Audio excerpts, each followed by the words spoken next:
여러분 안녕하세요. 외환 시장이 상당한 불안한 움직임을 가져가고 있습니다. 1,450원을 돌파하더니 또 1,500원 가는 거 아닌가 하는 걱정들을 하고 계십니다. 그 부분을 좀 즉시 분석해 드리기 위해서 제가 외부 일정 중에 이동 중에 잠깐 카페를 들렀습니다. 마침 이 강이다라는 이 카페가 우리 구독자님이셔서 또 장소를 허락해 주셨어요. 음악 소리가 좀 들릴 수도 있고 주변에 이 대화 소리가 들릴 수도 있겠지만 그 부분 좀 양해를 구하고 바로 즉시 분석할 수 있도록 하겠습니다. 자, 1,450 원을 돌파하고 현재 1,449원 정도를 기록하고 있습니다. 보시는 것처럼 약 15년 전이 정확히 금융위기 때였어요. 금융위기 때 1,500 원을 돌파했었는데 지금 약 15년 만에 최고치에 달하는 또 원달러 환율의 급등 현상이 야기됐습니다. 이 외환 시장의 불안을 보시면 IMF 외환 위기 때, 금융 위기 때, 그 이후로 가장 높은 강달러인 것이고요. 뭐 22년 11월에 레고랜드 사태가 있었고 또 얼마 전 비상계엄 사태가 있었을 때 또 그 불확실성 때문에 정치적 리스크 때문에 원화를 버리고 달러를 선택하자 하는 움직임이 있었어요. 그것 때문에 또 강달러 현상이 야기됐는데 그 강달러 현상, 원화 가치 절하의 그 흐름이 있었던 게 해소되지도 않은 채 다시 이 외환 시장의 불안이 고조되고 있습니다. 비상계엄 사태도 물론 영향이 있겠죠. 세계 주요 투자은행들이 한국 25년 성장률 전망치를 하향 조정하니만큼 그만큼 이 정치적 리스크가 경제적 리스크로 어느 정도 전개된다라는 것을 우리는 무시할 수 없고요. 그러면 한국 경제에 대한 펀더멘탈에 대한 불안감 이게 작용되다 보면 아무래도 이것은 제 생각에도 원화를 기피하는 현상, 원화를 버리고 달러를 갖자 하는 현상, 원화 가치의 절하라는 것이죠. 근데 이 비상계엄 사태 있었고 탄핵 정국을 맞이하고 탄핵이 가결된 이후 다소 원달러 환율이 안정화되던 추세였어요. 그런데 바로 오늘이죠. 제가 오늘 새벽에 4 시에 일어나서 즉시 분석을 해 드렸지만 바로 FMC 결과가 발표되면서 원달러 환율이 또 급등했습니다. 이것은 결국 FMC 결과 발표에 따른 효과다. 굳이 따지면 이 탄핵 정국으로 인한 한국 원화 가치의 절하 이게 채 가시지도 않은 채 미국 달러 가치의 강세 그러니까 원화 가치는 약세화됐고 달러 가치는 더 강세화된 것이죠. 근데 12월 이 FMC 결과가 발표된 후 보신 것처럼 미국 10년물 국채 금리가 엄청나게 치솟았습니다. 그러니까 왜 치솟았을까? 어쨌든 치솟았기 때문에 금리는 곧 그 나라 돈의 가치를 뜻하고 금리가 치솟았으니까 달러 가치 강세를 기여했다 이렇게 볼 수 있겠죠. 보시는 것처럼 달러 가치 그 자체, 원달러 환율이 아니고 달러 자치 그 자체가 급등한 것을 보면 방금 말씀드렸던 것처럼 FMC 회의 결과 발표 그리고 그것으로 인한 국채 금리 상승, 그것으로 인한 달러 인덱스의 상승, 이게 원달러 환율의 초강세를 또 야기한 것이다. 이렇게 해석해 볼 수 있겠네요. 그래서 지금부터는 12월 FMC 회의 결과 발표가 왜 10년물 국채 금리를 치솟게 만들고 달러 인덱스를 치솟게 만들고 그게 왜 원달러 환율을 높게 치솟게 만들었는지 FMC 회의 결과 발표를 더 구체적으로 좀 설명을 드려보도록 하겠습니다. 앞에 새벽 4 시에 말씀드렸던 것처럼 이렇게 금리를 인하한 것은 어쩌면 3 연속 금리 인하고 금리를 인하한 것 그 자체만으로는 미국 금리를 10 년물 금리 혹은 시장 금리를 낮추는 효과일 텐데 오히려 올려놨단 말이에요. 왜냐하면 이 3 연속 금리는 다 이 시장에서 예상했던 것이기 때문에 이것이 반영된 것이 아니라 향후 통화 정책의 방향에 대한 공포감이 반영된 것이다. 말씀을 드린다면 향후 이 금리 결정의 시나리오가 종전에만 해도 여기 보시는 것처럼 보라색처럼 생각했었어요. 제가 이렇게 그래프를 그리면 이 보라색처럼 큰 폭의 금리 인하를 내년에 단행하고 대략 4 차례 정도의 금리 인하를 단행하고 그리고 26 년까지 금리를 인하하겠다. 근데 이번에 발표된 점도표와 페드 의장 파월의 발언이나 여러 가지 것들은 이렇게 큰 폭의 금리 인하, 쉽게 말하면 25년 3-4 차례의 금리 인하가 아니라 2 차례 금리 인하로 끝날 것 같다라는 그런 우려가 발표된 겁니다. 역시 그 부분이 반영된 것이라고 볼 수 있겠는데, 그러면 12월 FOMC 회의 결과 어떤 이야기가 집중됐는지 좀 말씀드리겠습니다. 이게 성명서인데요. 다 말씀드리기보다는 이 성명서상에서 제가 핵심이 되는 것, 이 부분을 좀 옆에 옮겨 놨거든요. 한번 읽어 드리겠습니다. 그 금리 추가적인 통화 정책의 결정의 어떤 시점과 타이밍이죠. 그리고 정도. 그러니까 금리 인하 폭과 금리 인하 시점을 고려하는 데 있어서 더 신중하게 할 것이다. 그리고 그 무엇에 따라서 향후 물가 발표나 고용 지표 발표, 그리고 연준의 전망에 기초해서 더 신중하게 금리를 결정해 나갈 것이다. 뭐 이렇게 표현을 한 겁니다. 이게 핵심이고요.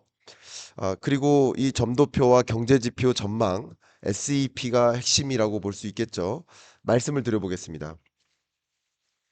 25년 내년 미국의 금리는 지금 현재 4.5%니까요. 그러면 여기 이 미디언 값, 중간 값이 3.9 예요.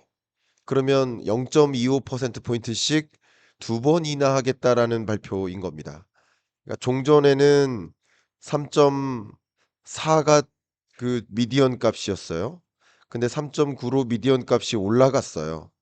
이 얘기는 0.5% 포인트만큼, 그러니까 두 차례 금리 인하를 더할 것으로 생각했는데, 25 년에 4번의 금리 인하를 단행할 것으로 생각했는데, 그러면 분기마다 금리 인하였죠. 근데 그게 아니라 이 25 년에는 2번으로 끝날 것 같다라는 전망이라고 볼 수 있겠습니다. 이게 핵심입니다. 금리 인하 많이 하지 않겠구나. 두 번째 중요한 것은 롱런, 여기 롱런이라고 표시돼 있죠. 장기적인 관점에서 중립금리를 의미합니다. 근데 연준이 생각하는 종전의 중립금리는 2.9%였는데 3.0%로 올려잡았어요.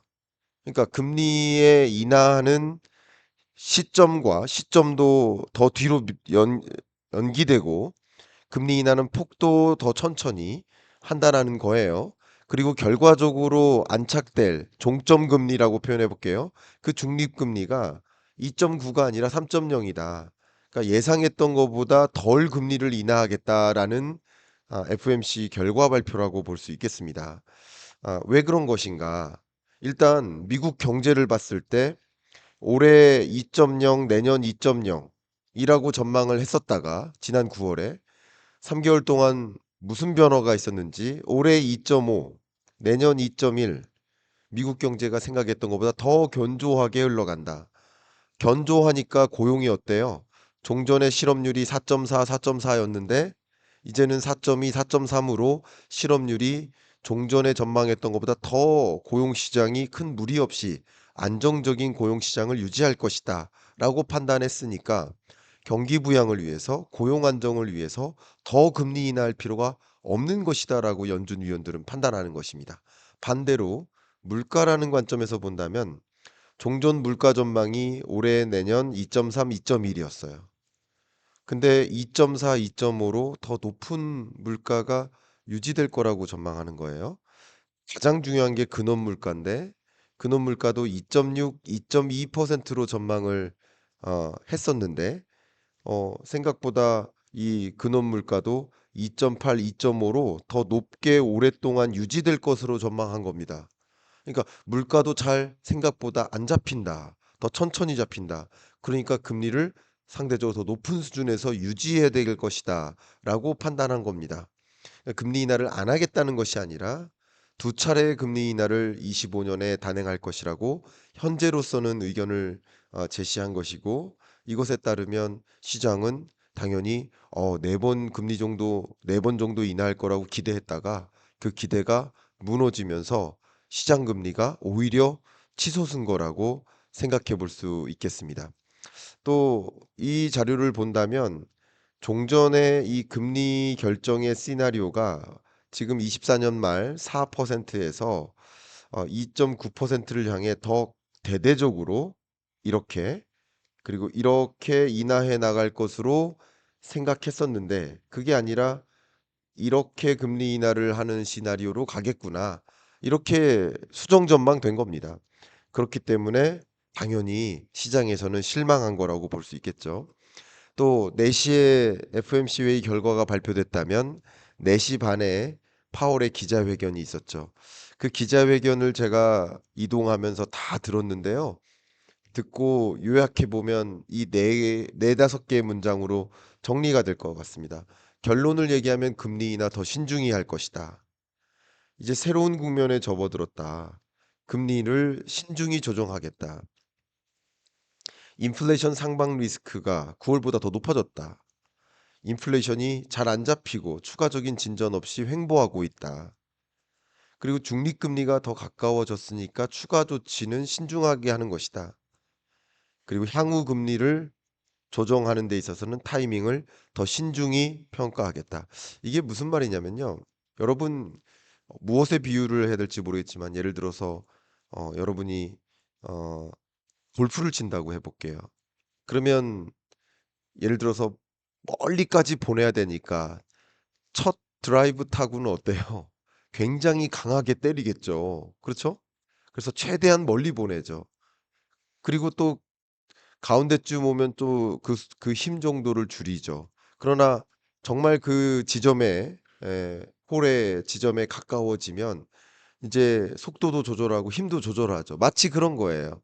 왜냐면 미국이 생각하고 있는 중립금리가 3%예요. 그럼 5.5에서 약 3.5 정도 혹은 4 정도까지, 5.5에서 4.5까지 금리 인하하는 수순은 B컷도 할 수 있고 3연속 금리 인하도 할 수 있는 거지만, 이제 4.5에서 3.5까지의 여정은 미세 조정에 해당되니까 힘도 덜 주고 더 조심스럽게 신중히 하는 것이다라고 생각해 볼 수도 있겠죠. 그러니까 중립금리에 거의 다가오면 올수록 더 신중히 금리를 결정하는 것이다. 그렇게 볼 수 있겠고, 금리 인상할 때도 마찬가지예요. 5.5%를 향해 금리를 인상할 때 0.5에서 시작했죠. 근데 4번 연속 B컷, B컷이 아니라 어, 그 0.75% 포인트를 금리 인상하는 자이언트 스텝을 단행하지 않았습니까? 4번 연속. 그러니까 초반에는 4번 연속 대대적으로 금리 인상을 하다가 5.5% 수준이 맞을까? 5.75가 맞을까? 5.25가 맞을까? 적정한 높은 금리, 물가를 잡기 위한 적정한 금리는 무엇일까를 찾아나가는 여정은 또 조심스럽게 인상을 연속으로 하지도 않고 베이비 스텝으로 바꿔서 금리 인상을 한다든가. 금리 인상하는 여정이나 금리 인하하는 여정이나 어쨌든 초반에는 좀 강하게 드라이브를 걸지만 그 종점에 다다를 때는 그 속도를 조절하고 정도도 조절한다. 이렇게 판단하시면 어떨까요? 지금 말씀드렸던 파월의 기자회견 내용을 그래프를 통해서 다시 한번 설명드려 본다면, 지금 PCE 물가 상승률이 근원 물가가 반등했어요. 역시 헤드라인 물가도 반등했단 말이에요. 또 이번에 발표된 생산자 물가 상승률이 정말 심상치 않게 높게 반등했습니다. 그럼 생산자 물가가 반등하면 이게 소비자 물가에 한 2-3개월 후에 반영되어 나타나거든요. 그러면 다시 물가가 치솟을 수 있겠다라는 걱정이 되겠죠. 그러니까 정확히 9월 금리 인하한 이후에 생산자 물가가 반등하고 소비자 물가가 또 반등하는 모습을 보면 그때 B컷을 하는 게 아니었을 텐데 하는 생각도 했겠죠. 정치적인 해석도 많이 합니다만, B컷을 안 하고 초반부터 천천히 금리 인하를 했다면 25년에도 뭐 연이어서 점진적인 금리 인하를 단행할 수 있을 텐데 지금으로서 판단해 본다면 어쨌든 금리 인하라는 세 번의 결정은 이미 내려진 조건이니까 그 내려진 조건 하에서는 어쨌든 지금으로서는 점진적으로 신중히 천천히 금리 인하해야 되겠다라는 생각을 하겠죠. 그래서 시장에서의 평가가 FOMC 회의 결과 전까지만 해도 일단 12월에는 금리 인하를 하고, 그죠? 그리고 3월 정도에 금리 인하를 또 하고, 그리고 10월 정도에 또 금리 인하를 하는, 그러니까 25년에도 어쨌든 3월, 10월에 두 번의 금리 인하를 하지 않겠는가 하는 시장의 기대는 있었어요. 근데 FOMC 회의 결과 후에는 6월 들어서 한 차례 금리 인하로 끝나겠다라는 해석이죠. 자, 이 부분에 대해 의견을 드리겠습니다. 그러면 점도표보다 더 강하게 시장은 긴장한 거예요. 맞습니까? 점도표나 파월의 의견이나 앞으로 발표될 물가에 따라 금리 결정이 정해지겠지만 지금으로서는 25년에 두 번의 추가 인하를 하겠다라는 식으로 발표를 분명히 한 건데 시장의 반응은 금리 인하 안 할 수도 있다. 혹은 금리 인상할 수도 있다. 혹은 한 차례 금리 인하로 끝날 것 같다. 라고 지금은 생각을 하는 거예요. 그러면 연준이 발언했던 그 제약적인 향후의 통화정책 기조를 움직이는 그 방향성보다 더 제약적으로 받아들인 거예요. 그러면 지금의 강달러는 저의 판단과 의견으로 드린다면 시장이 너무 긴장한 것이다. 과잉 공포감을 가진 것이다. 아, 비유가 될 수 있을지 모르겠지만 8월 5일에도 미국 고용지표 발표된 다음 월요일 날 미국 경기가 엄청난 침체가 올 것 같아. 미국 고용이 붕괴될 것 같아. 이렇게 과잉 공포감으로 주식시장에서 이탈하고 외환시장에서 달러를 채택하는 이런 움직임이 일어났었단 말이에요. 그런데 지금 보시는 것처럼 역시 일종의 FOMC 회의 결과에 대한 과잉 공포감으로 달러 선호 현상이 더 집중됐고 국채 금리가 더 치솟았고 달러 인덱스가 치솟았고 그게 원달러 환율을 강하게 요동치게 만든 것이다라고 평가할 수 있겠습니다. 그렇다고 제가 강달러가 뉴노멀이 아니라고 평가하는 건 아닙니다. 제가 그동안 말씀드렸듯이 강달러의 뉴노멀 현상은 나타날 것이다. 다만 1,400원대의 뉴노멀이 지속되진 않을 것이다. 라고 의견을 드렸었죠. 중립적으로 의견을 드린다면 25년 대략 1,300원 정도, 1,250원에서 1,350원 정도의 원달러 환율의 균형점을 찾아서 점진적으로 원달러 환율이 하향 안정화될 것으로 판단합니다. 다만 1,300원 상하회하는 수준의 환율조차도 여전히 강달러에 비유될 만하기 때문에 강달러의 뉴노멀이라고 표현할 수 있겠지만 1,450원 정도가 뉴노멀이다라고 평가하지는 않도록 하겠습니다. 끝으로 두 개 여러분께 홍보 말씀 드릴 수 있도록 기회를 부탁드리겠습니다. 제가 25년 경제전망서에서도 이렇게 점진적으로 신중하게 천천히 금리 인하하는 그런 시대를 피벗의 시대라고 정의를 했고 그 피벗의 시대 2025년 경제의 이 금리 인하 여정과 그것에 따른 여러 가지 영향 요인들을 먼저 어떤 트렌드들이 있고 어떤 이슈들이 있을지를 먼저 들여다보셨으면 좋겠다라고 책에 기술을 했습니다.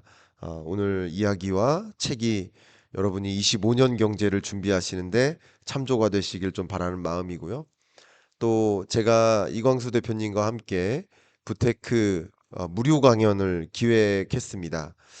25년 1월 11일 날 서울에서 강연이 있고 25년 3월 9일 날 또 세종에서 강연이 있으니까 서울 인근에 계신 분은 1월 11일 또 세종, 대전, 이남에 계신 분은 3월 9일 이 무료 강연 신청을 해 주시면 어떨까?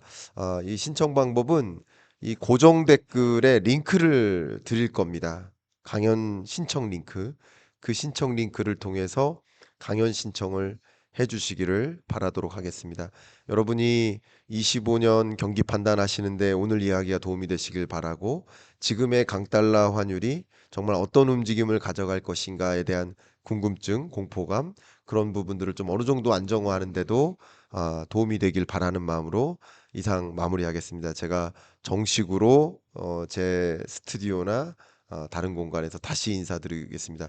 아마도 이 소리나 이 화면도 이제 조명이 없죠. 여러 가지가 좀 불편하실 수 있었을 텐데 끝까지 들어주셔서 감사하고 이상 오늘 마무리하겠습니다. 하루 즐겁게 마무리하십시오.